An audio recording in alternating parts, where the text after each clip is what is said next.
Welcome बच्चों। आज के लेक्चर में हम स्टार्ट करने वाले हैं एटॉमिक स्ट्रक्चर। एटॉमिक स्ट्रक्चर का मतलब स्ट्रक्चर ऑफ एन एटम। किसी भी एटम की स्ट्रक्चर की स्टडी को हम इस चैप्टर में करेंगे। एटम की स्ट्रक्चर कैसी होती है। उससे पहले एटम की स्ट्रक्चर की स्टडी करने से पहले हमें एटम के बारे में पता होना चाहिए।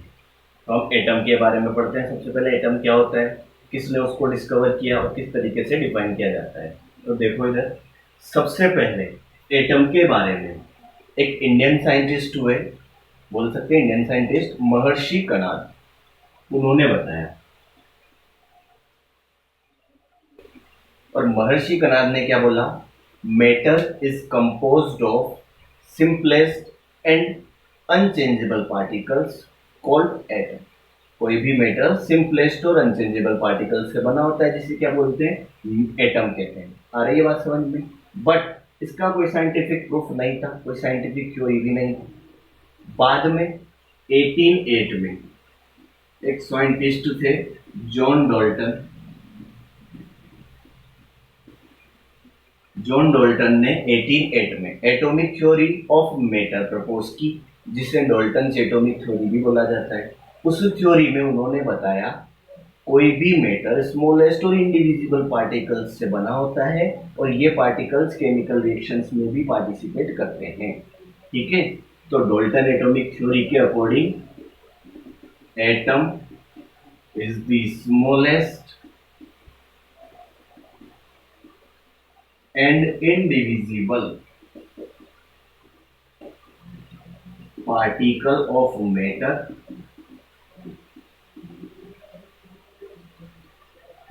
which take part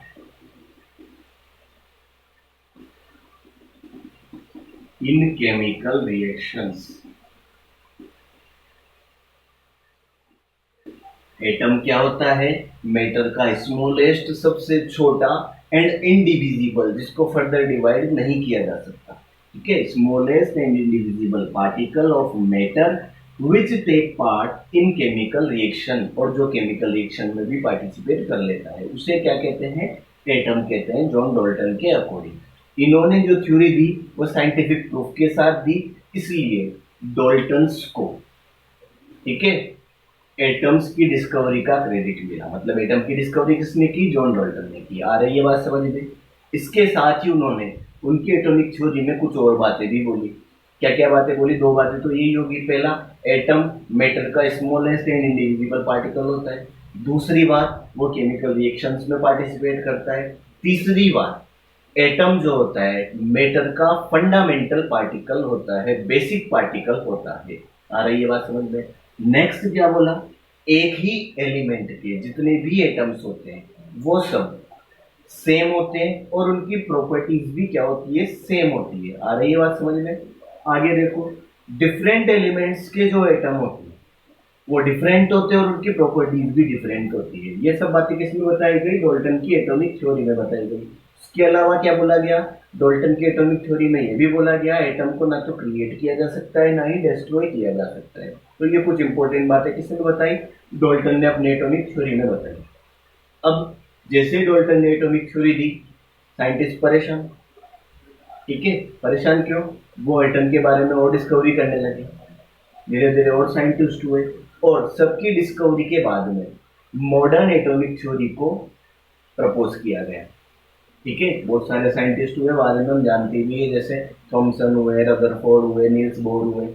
ठीक है, तो इन साइंटिस्ट ने अपनी अपनी थ्योरीज दी आगे जाके, और उन सबके बेसिस पे एक मॉडर्न एटॉमिक थ्योरी प्रपोज की गई, जो क्या बोलती है, उस थ्योरी के भी कुछ बातें अपने आप में एटम से रिलेटेड। क्या बात है, पहली बात बोली, एटम जो होता है वो इंडिविजिबल नहीं होता है। एटम जो होता है वो इंडिविजिबल नहीं होता है, वो फर्दर 3 सब एटॉमिक पार्टिकल्स में डिवाइड होता है। उन्हें बोला जाता है इलेक्ट्रॉन, प्रोटॉन एंड न्यूट्रॉन। आ रही है बात समझ में।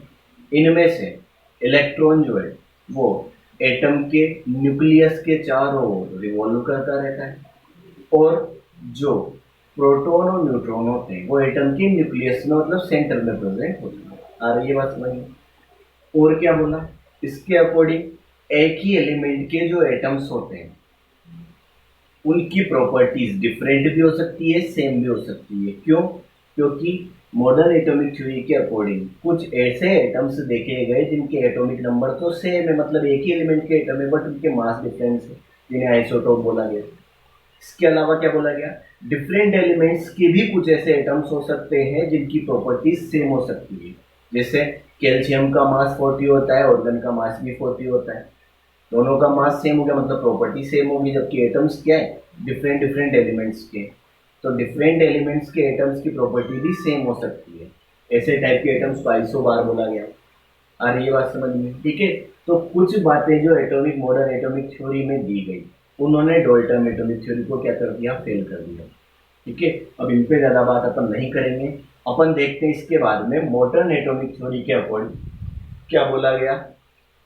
एटम इलेक्ट्रॉन, प्रोटॉन, न्यूट्रॉन में डिवाइड किया जा सकता है। तो इलेक्ट्रॉन, प्रोटॉन, न्यूट्रॉन क्या होता है वो देख लेते हैं अपन। उनकी डिस्कवरी किसने की? आ रही है बात समझ में? देखो बेटा, तीन सब एटॉमिक पार्टिकल्स है अपने पास में। एक तो है इलेक्ट्रॉन, एक है प्रोटॉन और एक है न्यूट्रॉन। एटम को फर्दर डिवाइड किया जा सकता है इलेक्ट्रॉन, प्रोटॉन और न्यूट्रॉन में। इन तीनों को फंडामेंटल पार्टिकल्स ऑफ एटम भी बोला जाता है। अगर बात की जाए एटम के फंडामेंटल पार्टिकल कितने होते हैं? 3 होते हैं। कौन कौन से होते हैं? Electron, proton, neutron. अब यहाँ पे मैंने एक टेबल बनाई है। इसमें अपन इलेक्ट्रॉन को किस तरीके से रिप्रेजेंट किया जाता है, उसका सिंबल क्या होता है, उस पर चार्ज कितना होता है, मास कितना होता है, इन सबको देखते हैं। आ रही बात? देखो, सबसे पहले इलेक्ट्रॉन। इलेक्ट्रॉन की डिस्कवरी जे थॉमसन नाम के एक साइंटिस्ट ने की थी। इलेक्ट्रॉन का जो सिंबल होता है, इसको ई माइनस से या फिर बीटा माइनस से रिप्रेजेंट कर देते हैं, या फिर -1 E0 या फिर -1 बीटा 0, इस तरीके से रिप्रेजेंट कर दिया जाता है। ई माइनस से या बीटा माइनस से भी रिप्रेजेंट कर दिया जाता है, इसको बीटा पार्टिकल भी बोल देते हैं। इस पे -1 चार्ज होता है और 0 इसका मास है, मतलब ऑलमोस्ट नेग्लिजिबल मास है, इसलिए उसको 0 बोल दिया। आ रही बात? बहुत ही लाइट पार्टिकल। ठीक है। इसके बाद में देखो प्रोटॉन। प्रोटॉन का जो सिंबल होता है वो होता है P+, या इसको 1p1 या 1h1 से भी रिप्रेजेंट कर दिया जाता है। और ये बात समझ में यहाँ तक? 1 इस पे चार्ज +1 और 1 इसका क्या है? मास। आ रही है बात? इसके बाद मेरे को न्यूट्रॉन। न्यूट्रॉन को रिप्रेजेंट किया जाता है N0 से या फिर 0N1 से। 0 इस पे चार्ज है, न्यूट्रल होता है, और 1 इसका मास। क्लियर? देखो, इसका मतलब क्या हुआ? इलेक्ट्रॉन नेगेटिव पार्टिकल होता है, प्रोटॉन पॉजिटिव पार्टिकल होता है, न्यूट्रॉन न्यूट्रल पार्टिकल होता है, मतलब उस पर कोई चार्ज नहीं होता है। क्लियर है बात? इलेक्ट्रॉन की डिस्कवरी जे थॉमसन ने की, प्रोटॉन की डिस्कवरी गोल्डस्टीन ने की, और न्यूट्रॉन की डिस्कवरी जेम्स चैडविक नाम के एक साइंटिस्ट ने की। क्लियर है बात? आगे देखो, अब इलेक्ट्रॉन पे जो एब्सोल्यूट चार्ज होता है, एग्जैक्ट चार्ज की अगर बात की जाए, तो इलेक्ट्रॉन पे चार्ज होता है 1.602 इंटू 10⁻⁻19 कूलम। ये जो चार्ज होता है माइनस में होता है, क्योंकि इलेक्ट्रॉन नेगेटिव पार्टिकल है। प्रोटॉन पे सेम चार्ज होता है बट पॉजिटिव होता है, 1.602 इंटू 10⁻⁻19 कूलम। आ रही है बात समझ में? आगे देखो, न्यूट्रॉन पे जो चार्ज होता है वो होता है 0, क्योंकि ये क्या है? Neutral particle. आगे देखो, इसके बाद में रिलेटिव चार्ज। रिलेटिव चार्ज, ये तो एग्जैक्ट चार्ज है, और रिलेटिव चार्ज कैसे रिप्रेजेंट किया अपन ने? जैसे सिंबल में, इस पे नेगेटिव, इस पे पॉजिटिव और इस पे 0। क्लियर है बात? आगे देखो, अब इनके मास की बात करो, तो इलेक्ट्रॉन का जो मास होता है किलोग्राम में, वो होता है 9.1 इंटू 10⁻31 किलोग्राम। प्रोटॉन का जो मास होता है वो होता है 1.672 इंटू 10⁻27 किलोग्राम। और न्यूट्रॉन का जो मास होता है वो प्रोटॉन से हल्का सा ज्यादा होता है, 1.674 इंटू 10⁻27 किलोग्राम। आ रही है बात समझ में? यहाँ पे प्रोटॉन और न्यूट्रॉन ऑलमोस्ट सेम मास के, जबकि इलेक्ट्रॉन का मास इन सबके कंपेयर में क्या है? नेग्लिजिबल। इसलिए रिलेटिव मास में इनका 1, इसका 1 और इसका क्या ले लिया जाता है? 0 ले लिया जाता है। क्लियर? इन तीनों को क्या बोला जाता है? Fundamental particles of atom. Clear है बात?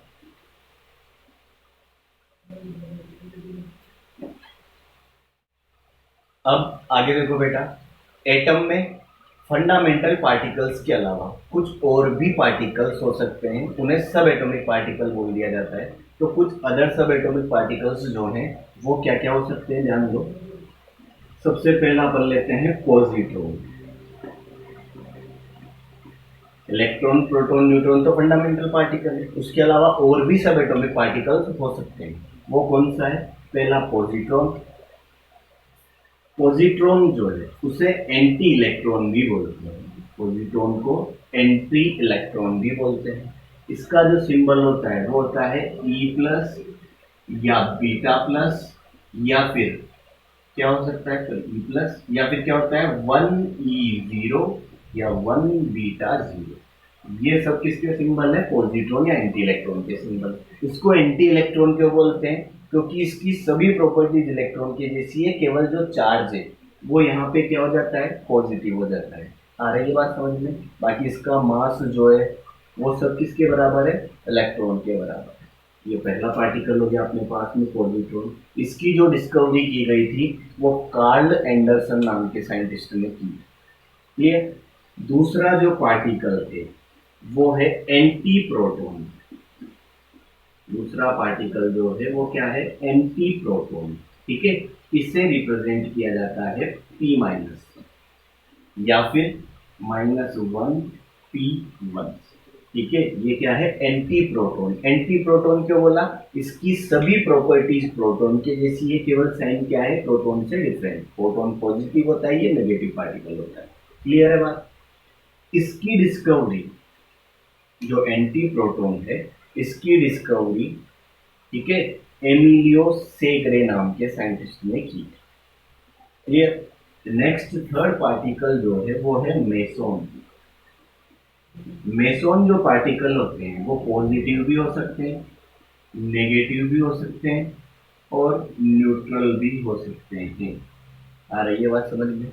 मेसोन पार्टिकल जो होता है वो पॉजिटिव, नेगेटिव, न्यूट्रल तीनों टाइप का हो सकता है। इसकी डिस्कवरी युकावा नाम के साइंटिस्ट ने की थी। मेसोन पार्टिकल्स भी बहुत डिफरेंट टाइप के होते हैं, अलग अलग टाइप के होते हैं, जैसे म्यून, केओन, पायोन। ठीक है, ये सब मेसोन पार्टिकल्स होते हैं। और मेसोन पार्टिकल्स का जो मास होता है, ठीक है, वो इन अदर पार्टिकल्स के कंपेयर में 200 टाइम्स ग्रेटर होता है, 200 टाइम्स ज्यादा होता है। क्लियर है बात यहाँ तक? इसके बाद में देखो, नेक्स्ट जो पार्टिकल है वो है न्यूट्रिनो और anti neutrino. Neutrino and anti neutrino. Neutrino जो पार्टिकल है उसको न्यू से रिप्रेजेंट करते हैं, एंटी न्यूट्रिनो को न्यू बार से रिप्रेजेंट करते हैं। इन दोनों का जो मास होता है ऑलमोस्ट नेग्लिजिबल होता है और ये न्यूट्रल पार्टिकल होते हैं।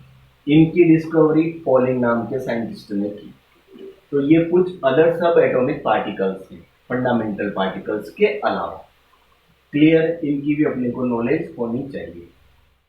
अब हम देखते हैं representation of atom. Representation of atom, किसी भी एटम का रिप्रेजेंटेशन कैसे होता है? देखो इधर, तो एटम को इस फॉर्म में रिप्रेजेंट किया जाता है ZXA। यहां पर जेड क्या है? जेड है एटॉमिक नंबर। एक्स क्या है? एक्स जिस भी एलिमेंट के एटम की बात कर रहे हो उसका सिंबल। और ए जो है वो क्या है? Mass number. ठीक है, तो इस फॉर्म में एटम को रिप्रेजेंट किया जाता है। मतलब कहीं भी अगर एटम को रिप्रेजेंट करके दिया गया है तो हमें पता हो जाना चाहिए, जो नीचे लिखा हुआ रहेगा वो उसका एटॉमिक नंबर रहेगा, ऊपर लिखा होगा वो मास नंबर होगा और बीच में सिंबल होगा जिसके अकॉर्डिंग हम पहचान सकते हैं। जैसे मैं एग्जांपल लेता हूँ, मैंने लिख दिया, एक एटम रिप्रेजेंट करके दिया 8O16। इसका मतलब O4 ऑक्सीजन। ऑक्सीजन का एटॉमिक सिंबल O होता है। ठीक है, यहाँ पे 8 लिखा हुआ है जो किसको रिप्रेजेंट कर रहा है? ऑक्सीजन के एटॉमिक नंबर को। और हम जानते भी हैं ऑक्सीजन का जो एटॉमिक नंबर होता है वो कितना होता है? 8 होता है। क्लियर, मैंने बार बार बोला हुआ है 1 से 30 तक तो हमें एलिमेंट्स याद होने ही चाहिए, वो भी एटॉमिक नंबर के ऑर्डर में, और उनके एटॉमिक मास भी याद होने चाहिए। क्लियर। इसके बाद में जो 16 है वो किसको रिप्रेजेंट कर रहा है? मास नंबर, एटम के मास को रिप्रेजेंट कर रहा है 16। इसका मतलब ऑक्सीजन का एटॉमिक नंबर 8 होता है और उसका मास कितना होता है? 16 होता है। ठीक है, और इस तरीके से एटम को रिप्रेजेंट किया जाता है। जो नीचे वाली वैल्यू है वो एटॉमिक नंबर को बताएगी, ऊपर वाली वैल्यू मास नंबर को बताएगी। क्लियर है? ठीक है। इसके अलावा बहुत सी बार इसको इस तरीके से भी रिप्रेजेंट कर दिया जाता है, ZXA। जो मास नंबर है उसको इधर ना लिख के इधर लिख दिया जाता है। ठीक है, तो इसमें कंफ्यूज होने वाली बात नहीं है। अब देखो यहाँ पे किसी भी एटम का एटॉमिक नंबर क्या रिप्रेजेंट करता है और उसका मास नंबर क्या रिप्रेजेंट करता है, इसको भी देख लेते हैं अपन। देखो, एटॉमिक नंबर को Z से रिप्रेजेंट किया जाता है। एटॉमिक नंबर किसी भी एटम का किससे रिप्रेजेंट किया जाता है? Z से रिप्रेजेंट किया जाता है। और किसी भी एटम का एटॉमिक नंबर उस एटम में प्रेजेंट नंबर ऑफ प्रोटॉन्स को रिप्रेजेंट करता है। इसको रिप्रेजेंट करता है नंबर ऑफ प्रोटॉन्स को। इसका मतलब क्या हुआ? अगर मैं बोलूं किसी एटम का एटॉमिक नंबर कितना है? 10, इसका मतलब उस एटम में नंबर ऑफ प्रोटॉन्स कितने हैं? 10। आ रही है बात समझ में? अगर मैं बोल लेता हूं किसी एटम में नंबर ऑफ प्रोटॉन्स कितने हैं? 10, इसका मतलब क्या हुआ? उस एटम में एटॉमिक नंबर कितना होगा? 10 होगा। ठीक है, तो एटॉमिक नंबर का मतलब क्या हुआ? नंबर ऑफ प्रोटॉन्स हुआ। ठीक है, नंबर ऑफ प्रोटॉन्स का मतलब क्या हुआ? एटॉमिक नंबर हुआ।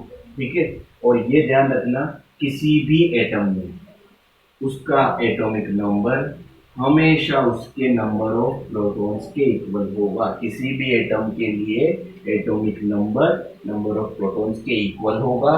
और अगर एटम कैसा है? न्यूट्रल है, मतलब उस पर कोई चार्ज नहीं है, तो ये जो atomic number equal to number of protons है, ये नंबर ऑफ इलेक्ट्रॉन्स के भी इक्वल होगा। आ रही है बात समझ में?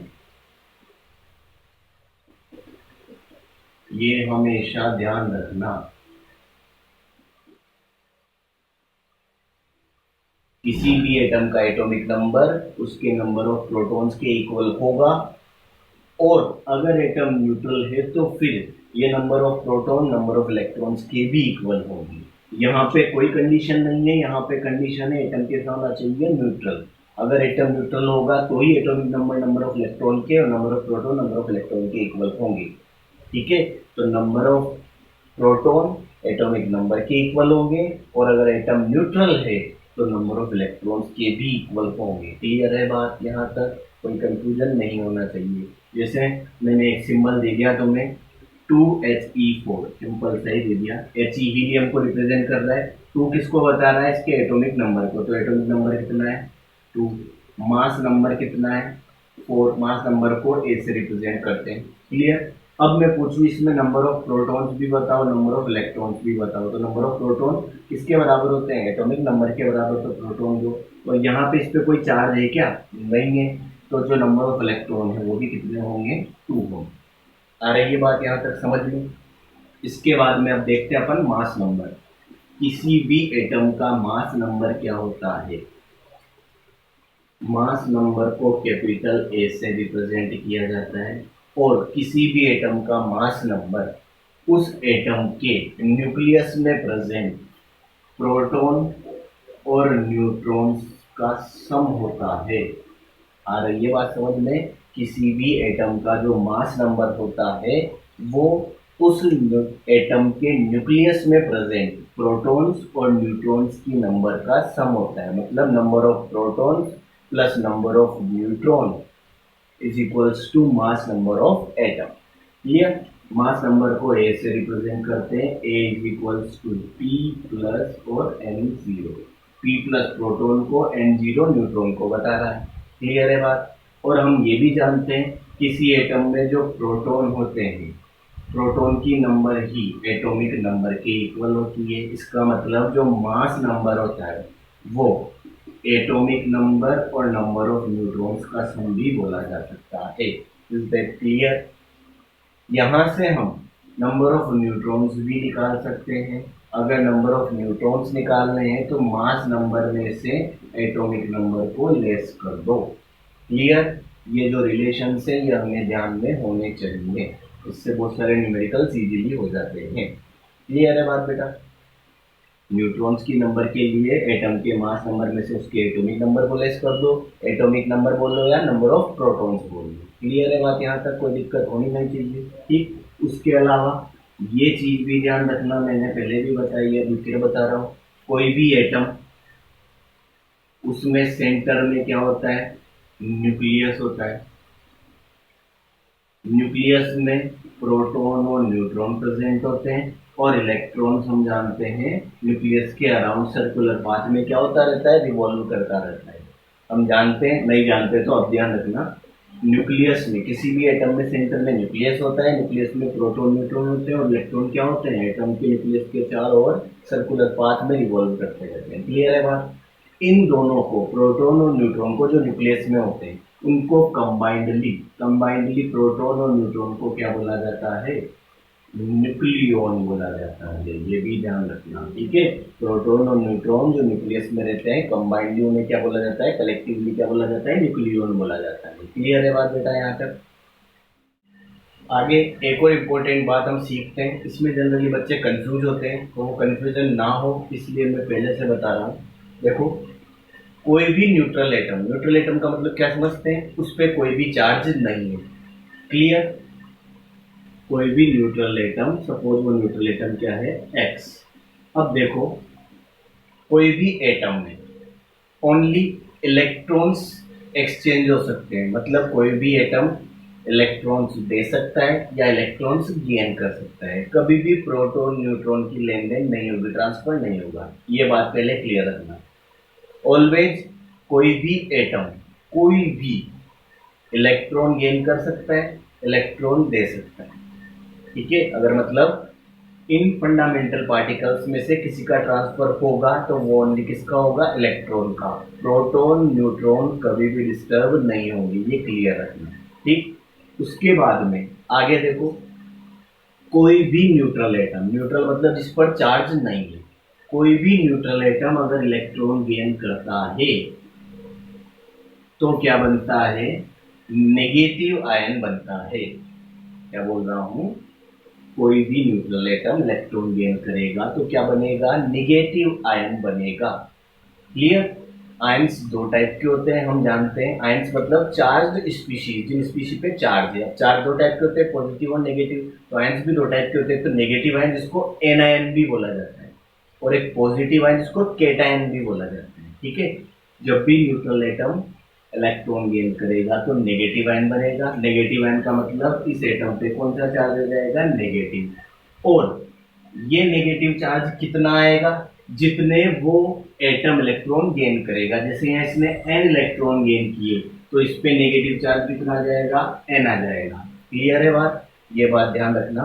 कोई भी न्यूट्रल एटम जब इलेक्ट्रॉन गेन करेगा तो उस पर माइनस चार्ज आएगा, और कितना माइनस आएगा? जितने इलेक्ट्रॉन वो गेन करेगा। n इलेक्ट्रॉन गेन किए तो चार्ज कितना आएगा? माइनस का n।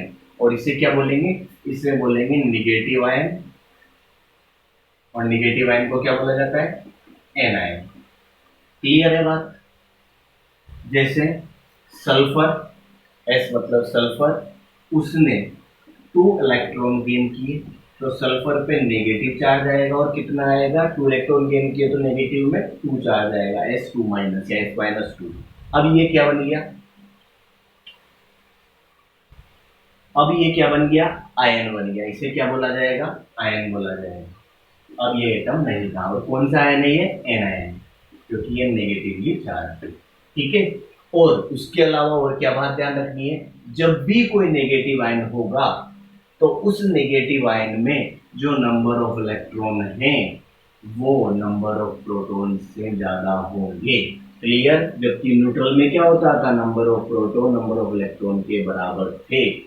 जैसे ही वो नेगेटिव आयन हुआ उसमें कौन बढ़ गया? इलेक्ट्रॉन। तो number of electron number of proton से ज्यादा होंगे। किसमें? नेगेटिव आयन में। ये ध्यान रखना। अगर किसी क्वेश्चन में तुम्हें number of electrons number of proton से ज्यादा गिवन है, इसका मतलब वो स्पीशी नेगेटिव आयन है। क्लियर है बात? ये हमेशा ध्यान रखना। उसके अलावा एक और चीज क्या ध्यान रखनी है, एक और चीज ध्यान रखनी है, जैसे देखो अगर कोई न्यूट्रल एटम वापस से एक्स ले गया, वो इलेक्ट्रॉन रिलीज करता है, इलेक्ट्रॉन रिलीज करता है, इलेक्ट्रॉन देता है, ठीक है। इलेक्ट्रॉन देने का मतलब उसमें से इलेक्ट्रॉन कम होंगे, ठीक है। तो कोई भी न्यूट्रल एटम जब इलेक्ट्रॉन देता है तो क्या बनेगा, पॉजिटिवली चार्ज आयन बनेगा। पॉजिटिव चार्ज आयन का मतलब उस एटम पे प्लस चार्ज आ जाएगा, और अब इसे एटम ना बोल के क्या बोला जाएगा, आयन बोला जाएगा। और कौन सा ion, positively charge ion, positive ion. और पॉजिटिव आयन को ही क्या बोलते हैं, केटायन भी बोलते हैं। क्लियर है।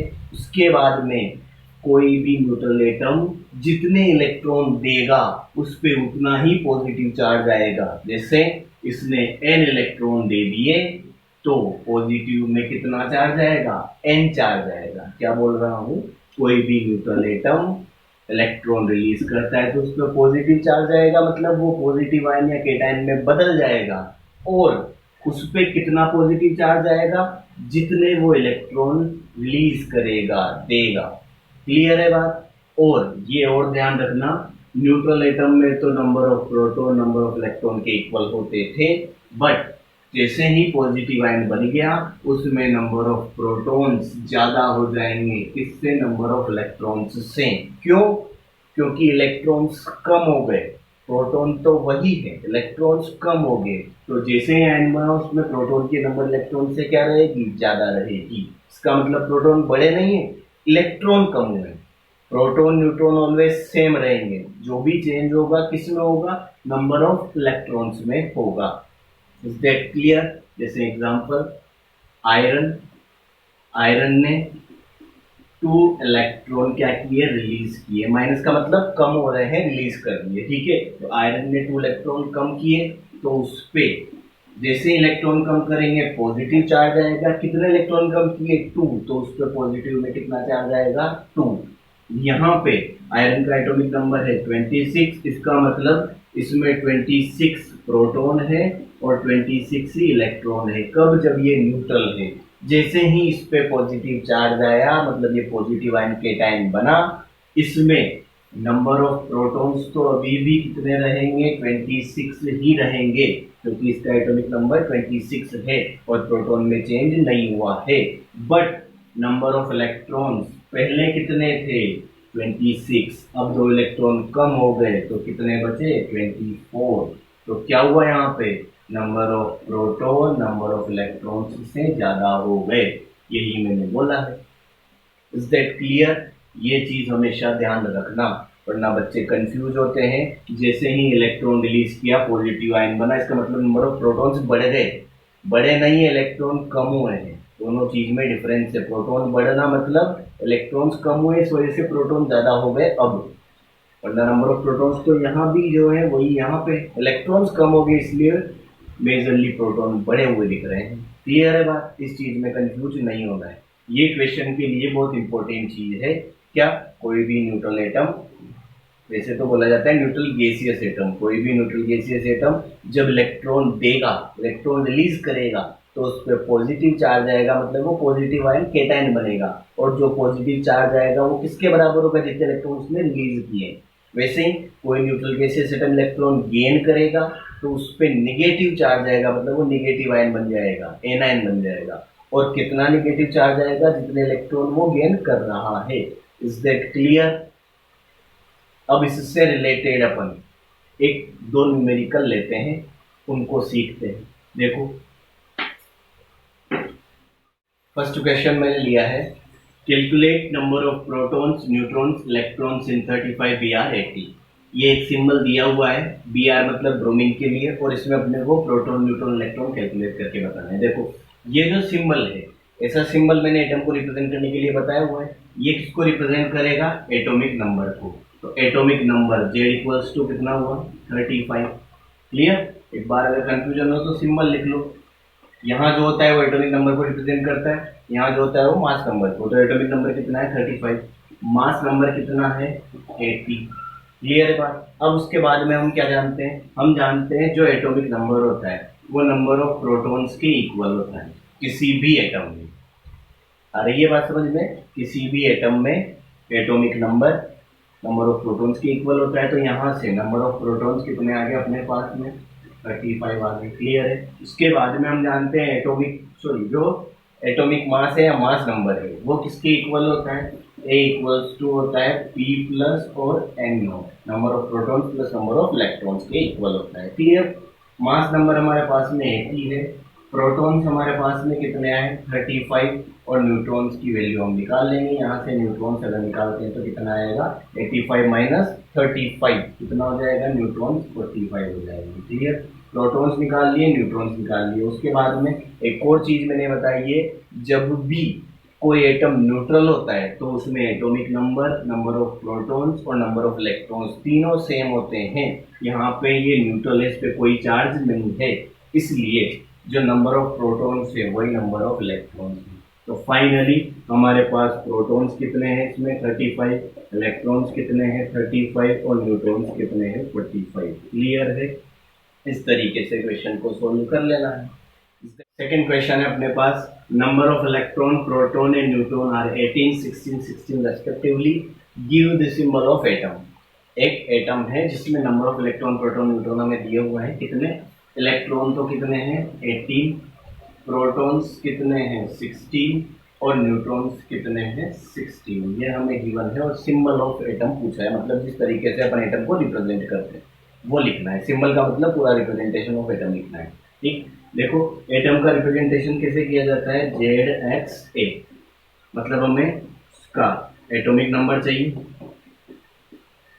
और उसका मास नंबर चाहिए। क्लियर? अब ये डिटेल्स कौन बताएगा? जो हमें गिवन डेटा है। ध्यान दो, नंबर ऑफ प्रोटॉन्स हमें पता है, नंबर ऑफ प्रोटॉन्स जितने होते हैं उतना ही क्या होता है? Atomic number. तो एटॉमिक नंबर कितना होगा इस एटम का? 16। अब इसलिए मैं बोलता हूं मैं एटॉमिक नंबर पता होना चाहिए। 16 पे कौन सा एटम आता है? सल्फर आता है। इसका मतलब ये किस पे बात हो रही है? सल्फर पे। ठीक है, एटॉमिक नंबर कितना है? 16। एटम क्या है? सल्फर। उसके बाद देखो अब आगे, अब यहाँ पे एक चीज देखो, नंबर ऑफ इलेक्ट्रॉन्स 18 है और नंबर ऑफ प्रोटॉन 16 है। मैंने क्या बोला था? अगर कोई एटम न्यूट्रल होता है तो उसके लिए Z is equals to P is equals to क्या होता है? E होता है, मतलब number of proton is equals to number of electron is equals to atomic number. कब? जब एटम न्यूट्रल होता है। यहाँ पे इलेक्ट्रॉन और प्रोटॉन की नंबर में डिफरेंस है, क्या है? नंबर ऑफ इलेक्ट्रॉन्स ज्यादा है किससे? नंबर ऑफ प्रोटॉन्स से।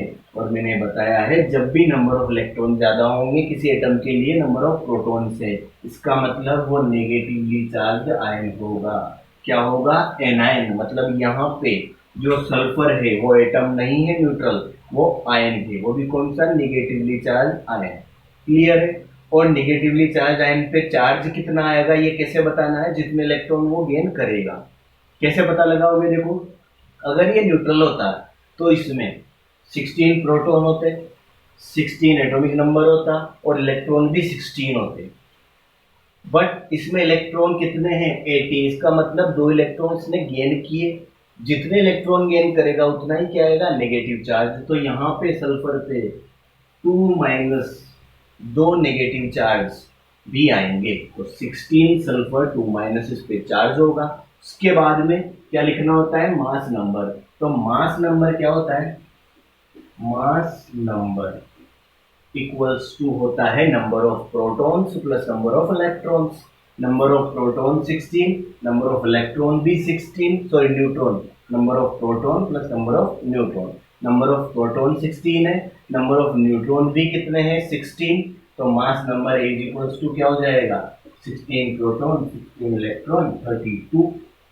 तो ये यहाँ पे ये क्या हो गया? एटम का सिंबल हो गया। Complete symbol, complete representation of this atom. ठीक है, वैसे तो ये क्या है? आयन है। 16 सल्फर 32 और उसको कितना चार्ज है? 2 माइनस। क्लियर है बात? इस तरीके से ये क्वेश्चन करना है।